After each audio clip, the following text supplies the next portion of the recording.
All right, boys and girls, it is field trip time again. We are walking out to the garden. Ugh, put that camera back, that's horrible. We're going to make a couple of recipes today. Yeah, we're going to be eating good tonight.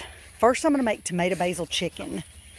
It is one of my favorite dishes that I cook at all. And it's also one of the most simple dishes that I cook. The other thing we're going to do is a squash tart. So you'll see it in a separate video, but I'm going to do them both today because we're getting goodies out of the garden. Let me show you. This is my cottage garden. Let me see if I can flip this. How cool this is. Look, there's my little, that's Earl. That one over there's Lester. Check her out. Isn't she cute? I've got all my little herbs and medicinal flowers. It's new, so everything's kind of little and growing. Oh, look, and a tomato plant that grew up out of my compost that I put in that stump. That wasn't intentional, but whatever. We'll see what happens with it. And then we've got bee balm over here that's flowering, and we've got some mandevilla and yarrow and sunflowers, and that's black-eyed Susans and mint and milkweed and just all kinds of fun stuff. And there's a little pollinator patch. So anyway, it's going to be fun when it really gets going.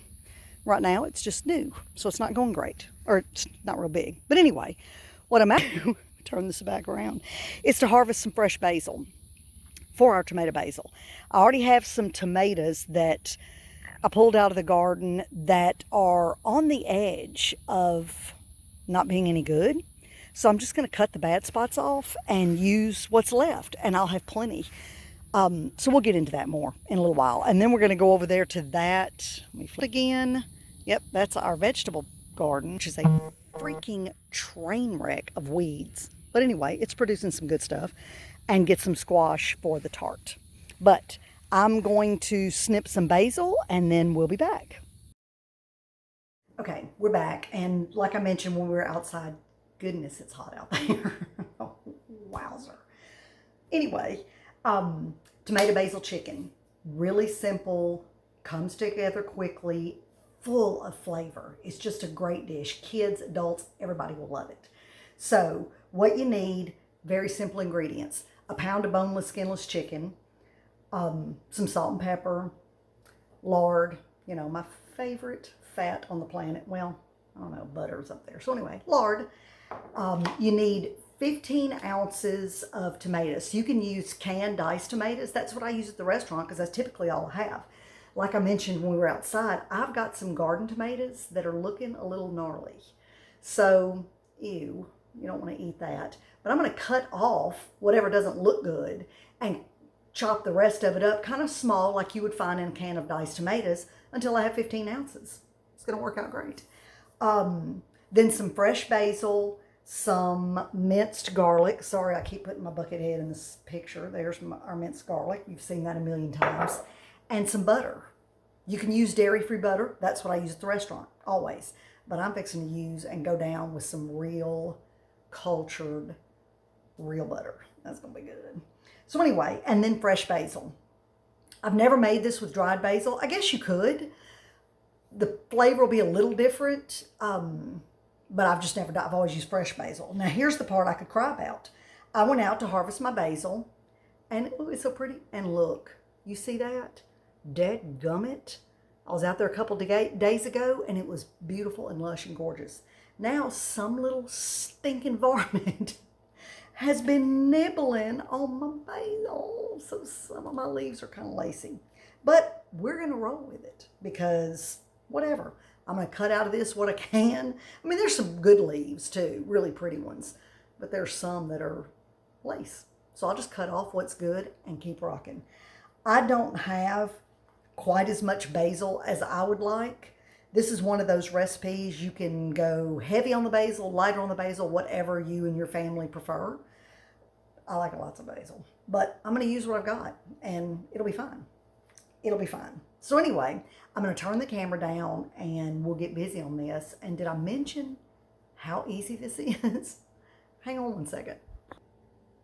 Okay, so I've already put some lard, about 2.5 tablespoons, in my cast iron skillet.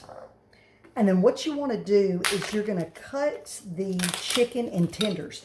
You can leave it as a whole thigh if you'd like. I mean, do whatever you want to do. Cut it in little bites if that's easier. If you have little ones you're feeding, you can cut little bite-sized chunks. I just typically do it as tenders. It's kind of pretty when you serve it, but, you know, like I said, do whatever you want to do. This is boneless, skinless thighs, and I'll typically take them long ways and make 3 cuts. I'm sorry, make 2 cuts to get 3 pieces. And that, you know, depends on size. Sometimes you'll pull them out of the package and they're like this big around. Well, I'm not going to cut that as small. And then sometimes you'll get one that's ja-freaking-normous.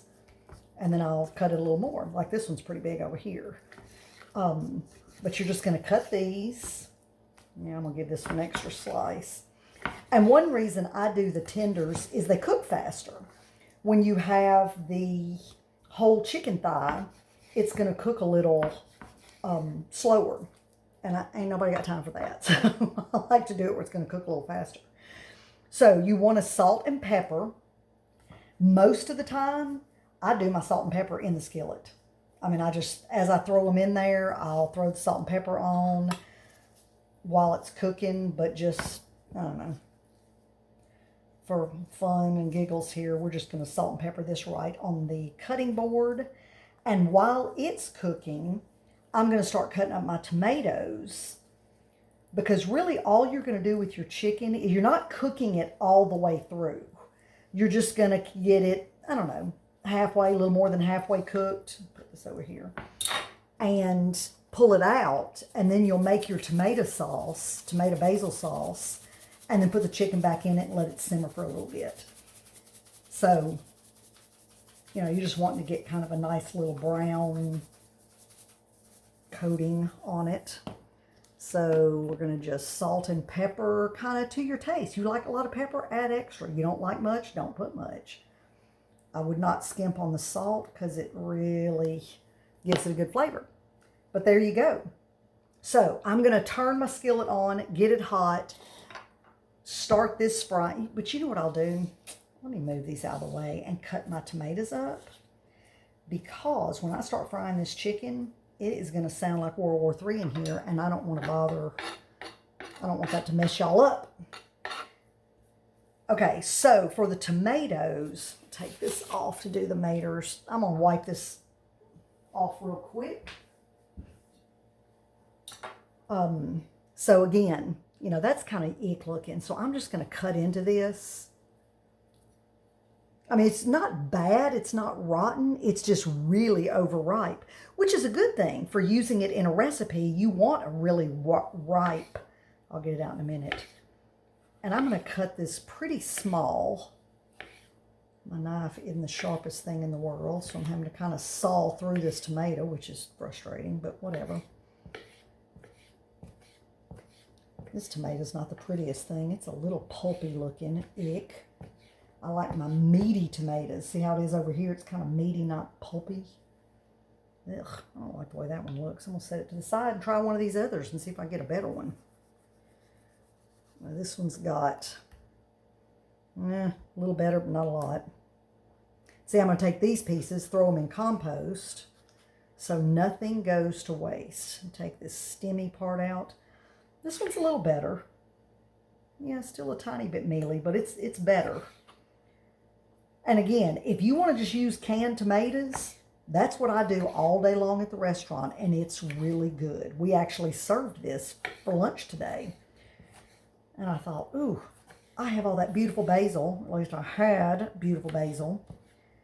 And this is such a good dish. And it's kind of light, so it's a good summer dish.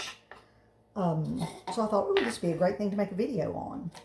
Didn't realize when I got home some bug or set of bugs has been munching down on my dadgum basil. So anyway, I'll quit whining about it. So I'm going to pause while I keep cutting this up so y'all don't have to watch this. And when I get 15 ounces, I'm going to quit hacking on tomatoes. And then I'll get busy frying chicken. I'll turn it back on so y'all can see that part, a little bit of it, not the whole thing. And actually, let me mention, this recipe calls for a pound of chicken. I have 1.25 pounds. I'm not going to worry about it. I'm just going to throw the extra in there. I like this so much, we will eat it, so I'm not going to worry about it. But I wasn't going to try and save 1/4 pound of chicken. That'd be kind of goofy. So anyway, we'll be right back. Okay, so now we're starting to, I got my tomatoes all cut up. Here's my 16 ounces, bam. And I'm just going to throw some chicken in here. I just wanted to show y'all. Don't do that. Oh, I didn't cut that apart good. That's all right. It'll come apart. You don't want to overcrowd your chicken. If it's real crowded in here, it'll cook, but it won't want to brown because it's going to more kind of sweat than fry. And you really want to kind of get this external, you know, a little bit browned, kind of fried result, more than just a kind of beigey cooked result. So having the amount of chicken I've got, like I said, I've got 1.25 pounds. It's going to take me a couple batches, but I think I'll get this done in 2. And so I'm just going to lay them in here, let them go, I don't know, 4 or 5 minutes. I'll actually time it because I've never done that. I just kind of do it. And turn it, let it go another few minutes, take them out. I've got a little bowl over here. Then I'll do the second batch, and then it'll come out, and then we'll move on to the sauce. But this is literally how easy this is. This is what you're doing. I have turned it way down. You want about a medium heat. And, you know, this is about it. Let it go a little bit longer. But this is, I'm telling you, it comes together fast, super simple, and the flavor can't be beat. So I won't make y'all listen to popping chicken. I'll come back when I'm taking the final batch out. So here, I thought I'd show you, this is a piece out of that first batch. You see the little brown? That's what you're after. Just a little brown on each side. But again, it's not done all the way through. So we've got the second batch going, and we'll come back in a second. Okay, this is the last batch coming out. I'm just kind of letting some of the oil and drip off of it. Now you're going to have the stove up on about a medium-high heat to get this kind of browned coating, texture, crisp, whatever you want to call it, on your meat. And before you, the next step is to add the tomatoes. But before you want to do that, cut the heat off and let the lard cool. If you add juicy wet tomatoes into that hot lard, it is going to splatter and pop and make the biggest nasty mess ever. I mean, this already is a little bit messy. If you have a splatter screen, which I do, and I didn't bother to get out, I don't know why, it's a good thing to put over it because it just likes to splatter. But you want to take it, turn it off, and give it, I don't know, 5 minutes. It doesn't take long, but you want to give it time to cool down some before you add your tomatoes. So we're going to let this cool, and I'm going to move the camera around and show you how to cut up the basil if you've never fooled with fresh basil. Okay, so there's our minced garlic. We'll be using that in a minute. I already picked all the leaves off of one of them. Some of the, you can see that bug had a little heyday. I'm using it anyway. I mean, there's still good basil in there. He just, or she, made lace out of my dadgum leaves. Just chaps me to no end. So you want to just pull your leaves off. And usually what I do, first of all, I get as much as I can. You don't want the stem. Take the biggest leaf in that little bunch and put it on the bottom. And then you want to just kind of roll it up. Mine are so little. Whoops, my paper fell. Mine are so little that it's kind of hard to do. But if you just roll it up, then you can slice it like this, and you get little fine ribbons. And that's what you want. You don't want to bite into some ginormous hunk of basil. So I'm going to put this in here. That one had quite a few holes, so, but whatever. What's left is still good. I don't mind, well, I guess I do mind sharing with a bug, but I'll share with the bug. And that's all you got to do. Just cut your little ribbons like that. So I've got another couple over here. I mean, that one, there's really nothing left on that guy. Thanks, Mr. Bug. But these look good. Now, if you have basil that has started to flower, which your leaves are going to be really big, but if you see any little little bitty flower clusters, do not put those in your food. They are ultra bitter and it will mess up your dish. Well, that didn't roll very good. And this is one thing, basil is not something you want to prep ahead. It's very high oil content. The oil's very volatile. And I mean, if you can even see, once I've started cutting on this, it's starting to turn just a little bit brown on the edges. So, I mean, you cut your basil up before you use it.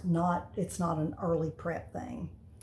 And I got a few more leaves left. And really, I'd like to have about twice as much basil, just because I like it a lot. And I mean, this will be fine. It'll be good. I just like lots and lots of basil, but I don't have it. So we're just going with what we've got. All right, so there's our basil cut up lesson. So now let me turn the camera back around and I'm going to show you how to make the sauce, and this is about to be done. Okay, so our oil has cooled down. Now I'm going to turn the heat back on. You know, one thing you can do if you're impatient, like I typically am, waiting for it to cool down, you can drop one piece of tomato in there. You know, and if it sizzles a little bit, go ahead and go for it. But if it pops like crazy from the liquid in the tomato, then I would wait. Okay, we've got our 2 cups. And what you're going to do is, you know, just put this in here, leave it uncovered, and you're just going to cook it down for, you know, 8 minutes or so. You just want to cook it down into like a chunky kind of sauce. Ooh, y'all, this is so good.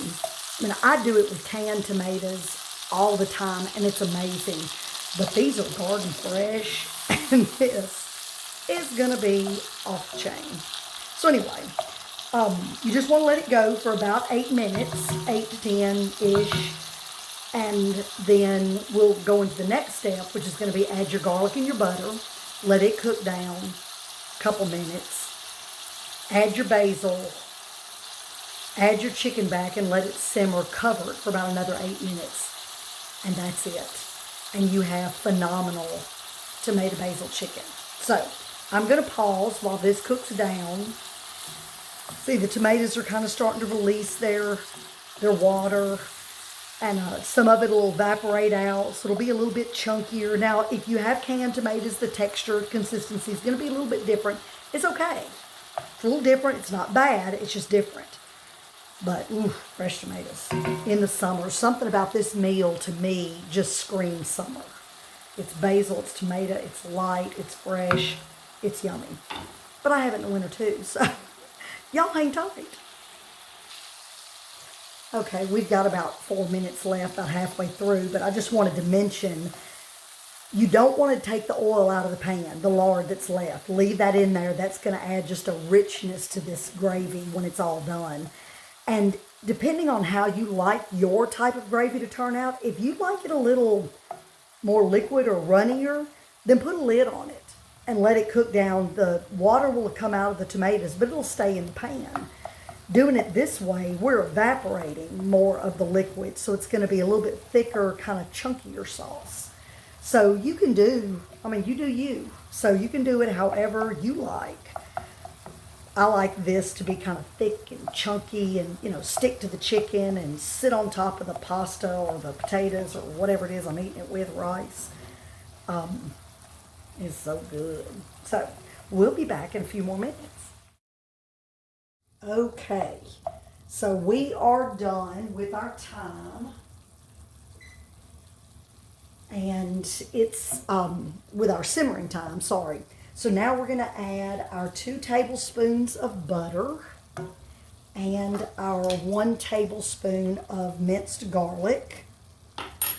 And again, that's one of those things, I don't know that I necessarily add extra butter, which is shocking coming from me because I'm a butter freak. But if you want more garlic, if you want it to have a little bit stronger of a garlic flavor, by all means, throw you some extra garlic up in there. You can't ever go wrong with good roasted, yummy garlic.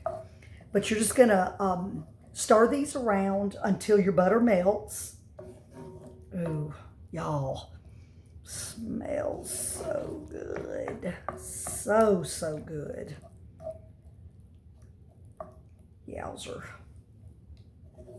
And one thing, when you're cooking down your tomatoes, you don't have to constantly stir them. I mean, every few minutes, give them a little stir, but you can do other things. I was back over there washing dishes a minute ago. Yay. All right, now we're gonna add our basil. And I actually wound up grabbing some more basil out of my refrigerator. I forgot I'd had because I just couldn't hang with the little teeny weeny itty bitty amount of basil I had. It was bugging me.